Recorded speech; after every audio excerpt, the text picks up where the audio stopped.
The next one is like a bit of a content guide, and I'm sorry, this is a lot of wording on here, but this is a really great way of being able to have something like I find on a Sunday, I'm trying to think, oh, what do I want to post? And just being able to have like these different ideas that you can bounce off. So whether or not that's like a milestone, you've hit 1,000 followers, it's been a year since you've launched, just something that you are proud of that your audience can relate to. Things that inspire you. So books, people, film, art. Perhaps there is someone else who is in your industry who you are really inspired by and you want to share that with your followers. Interviews, so sort of touching on the same thing where you may be speaking with someone who is an industry professional as well. Partnerships, and I've found lately partnerships have been a fantastic way, especially to collaborate with other local businesses and people who are in your industry.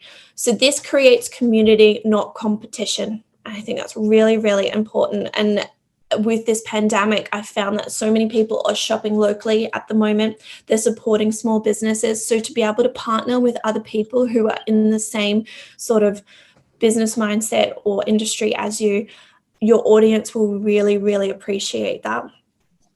Quotes. I personally don't do anything quoting, which is like a personal preference, but things that relate to your brand or audience, and always try and keep it positive.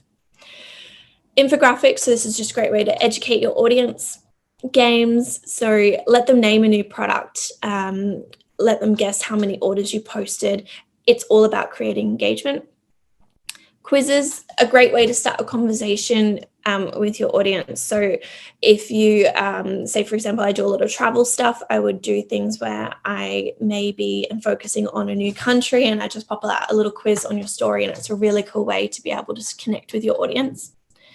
How-to guides, this is really important, especially as like an artist. I find a lot of people who are in the same industry or people who are wanting to be able to do art from home are constantly asking, how do I draw a mandala? How do I do this? And this is a fantastic way of being able to put it on your story, especially as like say, on Instagram, especially as like an IGTV.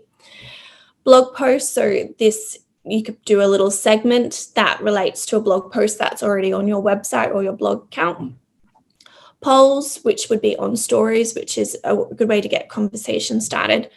National days, which I already spoke about, which is, say, for example, International Women's Day, that type of thing, of being able to get involved in the broader community.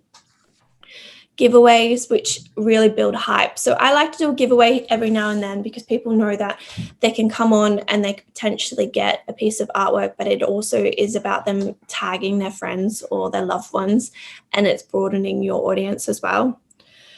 Reflections is a really nice way of being able to look back on how far you've come. I actually enjoy it personally when I do that type of thing, because sometimes you just need to have that moment to sit back and see all of the work that you've actually done and connect with your audience in that way. Behind the scenes lets people see what's happening behind the camera.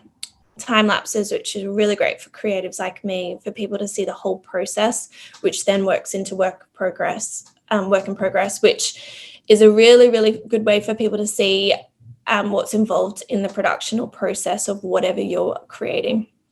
I actually find work in progress pictures have a higher engagement than a finished picture because people are seeing that process of that artwork being creative.